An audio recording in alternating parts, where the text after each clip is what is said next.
Hi, I'm Dr. Jerry Hizon. I'm a family and sports medicine doctor. And just about every day, we in primary care get asked, Doctor, what should I eat? Understand, when it's all said and done, there's three what's called macronutrients. There's carbohydrates, there's proteins, and there's fat. It turns out protein is not an energy source, it's a building block. So now we're left with carbohydrates versus ketones. I want to just show you the wonderful world of a well-formulated, what's called ketogenic diet, otherwise known as keto. But let's start with carbs. We all love carbs. Think about it. Look at this.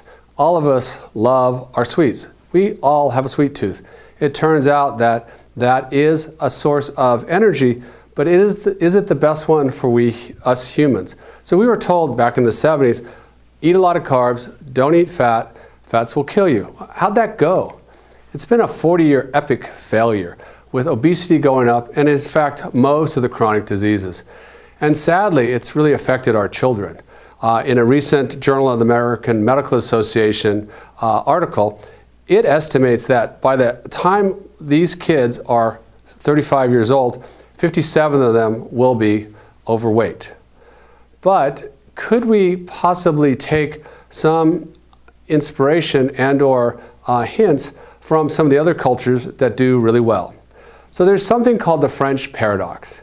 And what they say is that why the French are so thin, yet they eat a lot of fat? Or could it be that they're thin because they eat a lot of fat? So it turns out that the thin French and Italian women are following a low carb, essentially low protein, healthy fat diet. Recently, my daughter gave birth to our granddaughter, and she had to lose weight. And she went on a well-formulated ketogenic diet and lost a significant amount of weight in essentially a year. So this is a very healthy diet. It is a little different, and that's what I want to talk about. So we're trying to switch our energy source, similar to a lot of different things, from carbohydrates to something called ketones. Now, one of the things that people are trying to do is lose weight, and in the past they were told, exercise a lot and don't eat very much and you'll lose weight. That's the calorie sort of paradigm. However, what's really coming out is that that's been, again, a failure for 40 years. What's probably more true is to use hormones, that if you can manage your hormones, especially the storage hormone insulin, you can get your weight down. And so initially, fats were vilified. And in fact, in 1984, they said, don't eat any fats, fats will kill you. But by 2014, it became obvious that it wasn't the fats that were doing it, it's really the carbohydrates.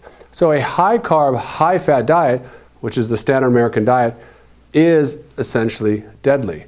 But a low carb, relatively low protein, healthy fat diet is actually quite good. So we actually get to eat butter again. And in fact, regarding, say, meats and other sources of fats, this was the book of the year, the Big Fat Surprise.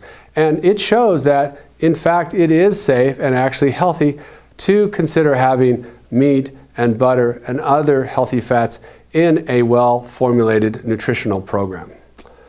This recent summer, I was fortunate enough to go to the place where people seem to live the longest, and it's a small fishing village in southern Italy called Piapi, and there's a book out about it.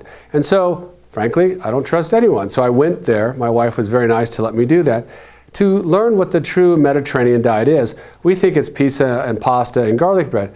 It turns out it is actually a high-fat diet. So it's a high-fat Mediterranean diet. They actually have a good lifestyle. That diet in Greek actually means lifestyle. So while we say Mediterranean diet, you really should think of Mediterranean lifestyle. And with that, they eat a wide variety of things, but it's low carb with healthy fats, and especially fats and oils such as olive oil. So olive oil is universal, available at all of the meals, and they use it quite liberally. And it turns out, when it's all said and done about our bodies, that we have what's called metabolic flexibility. So we're like a hybrid car. We can run off of carbohydrates and we can run off of ketones. I kind of think of it like you can use old coal, or maybe you want to switch to a cleaner fuel like the solar energy, which is the ketones. So the nicest thing is we have options for eating. And I am not so naive as I know exactly what you should eat right now. But you should be given options and see what resonates and works with you. So what this diet turns out to be is different than what most people eat. A lot of people eat a high carb diet with very low fats. They kind of can switch around their proteins. But on this diet, it turns out that it's really a high fat diet. So if you look in the sort of orange bars, it's a high fat diet, and it turns out that works really well. So what does ketone stands for? Well, ketones are basically the active, when you eat fats, they turn into ketones, and those are what roll around in our body. They're water soluble. But I like to use that term keto as a way to remember what you should do. So in general, in short, you should keep your carbs low. You should eat healthy fats. You should test, and we'll talk about how to do that. And you should not overdo protein. A lot of people think, oh, that's just the Atkins diet. Well, the Atkins diet didn't work because it was low carb, high protein. And if you eat too many proteins, they become carbohydrates through a term and basically a process called gluconeogenesis, or literally to make new glucose. So realize there is no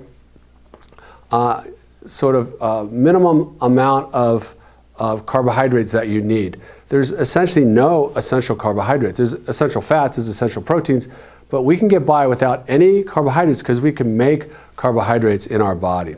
So what do the healthy fats look like? Well, they're butter, they're olive oil, they're fatty fish, there's some of the fatty nuts, especially macadamia nuts, and there's avocado.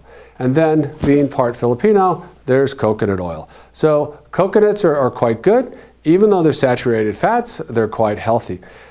But what else can they do? So it turns out that this nutrition program, especially in the last 10 years, has shown promise with a number of diseases such as Alzheimer's, Parkinson, epilepsy, autism, depression, migraines, and even cancer. Well, this is great. What is this diet not? It's not taquitos. I said that once to especially my brother-in-law. Yeah, let's eat taquitos. No, it's not taquitos. And also for doctors, it's not ketoacidosis.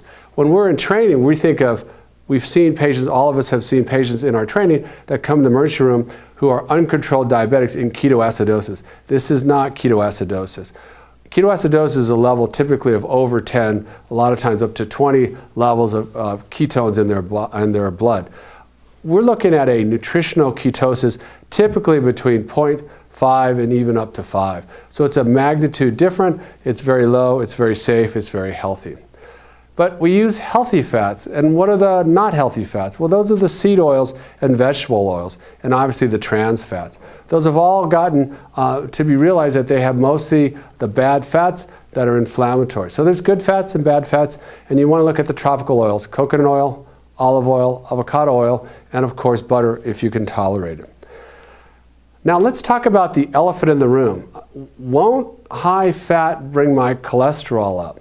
Well, in a recent book, it shows that it's actually quite a good diet to be on if you have cardiovascular disease. The main thing on cardiovascular disease is to raise your good HDL, or your good cholesterol. HDL, I say, stands for healthier, and you want it high. So it's a high-density lipoprotein that carries around the cholesterol. A low-fat, healthy fat diet, a low-carb, healthy fat diet will actually raise your HDL and dramatically lowers your triglycerides. So in fact, a high-fat diet, if you have the right kind of fats, tropical oils and butter, actually are very helpful for your heart. And interestingly, if you eat fat, you get thin. And in fact, if you eat fat, you burn fat. So if you eat carbs, you'll burn carbs, and you'll never get to your fat. Think about people who are above their ideal weight. They get hungry. Well, they have all this fat. Can't they use it? No, they can't get to it. Insulin is sort of blocking them from getting to that. So our goal is to get our insulin low, and this hormonal basis of obesity came out very poignantly in Dr. Jason Fung's recent book, The Obesity Code, that it's not calories. You literally can't exercise yourself into your skinny jeans. You'll hurt yourself. You really want to look at trying to manage your hormones. And very excitingly, we're having some really good research talking that our brain really likes ketones.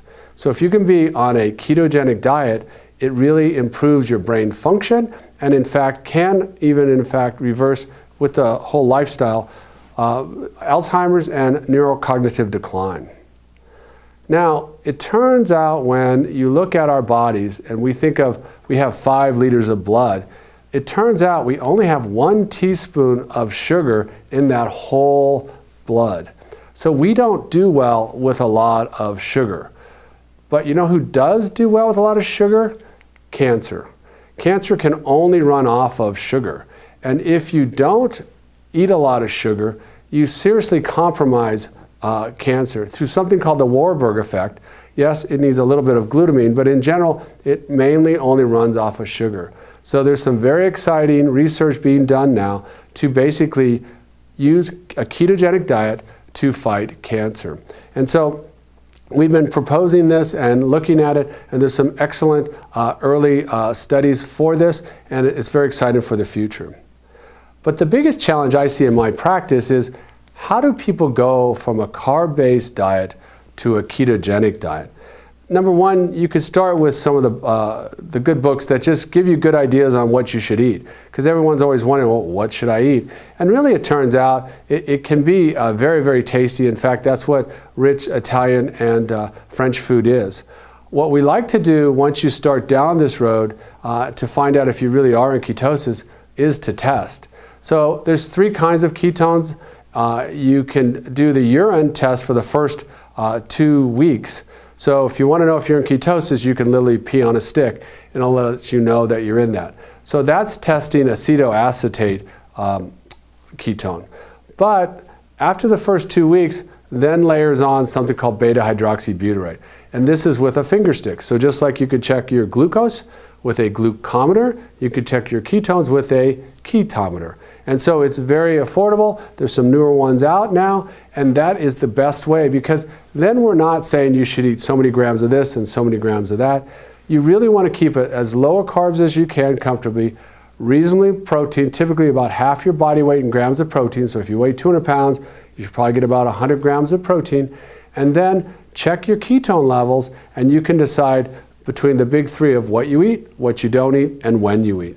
And then if you really want to be compulsive, you can actually get a breath analyzer. So especially for seizure patients, they really need tight control of their ketones. They'll actually breathe into this, and that will give them a ketone level, mainly of their acetone. So in my private practice, I spend a lot of times converting patients from carbs, going across the bridge, to a ketogenic diet. And before, it was quite tedious because patients need help almost every day. And that was essentially impossible to do until the development of the Nudge Coach. So we use an app that basically allows me every day to look at my patients, essentially 4 metrics that they can get on their Fitbit or even on their phone or other wearables like the iWatch. So I can look at their activity, their hydration, their food, and their sleep. And kiddingly, if they're good, I will nudge them. If they're bad, I will nag them. But it's kind of been a very nice way for me to take that last step where I can help them almost every day to convert from carbohydrate diet to a well-formulated ketogenic diet. And it's been dramatic in terms of the weight loss, how they feel, and how they're functioning. And excitingly, especially in the last couple of years, there's a lot of good resources and there's a lot of research that's out there. If you're going down this road, I highly recommend Jimmy Moore's and Eric Westman's book. Eric Westman is a physician internist out of Duke, and this is on keto clarity. It's a great book to teach you the pearls and pitfalls.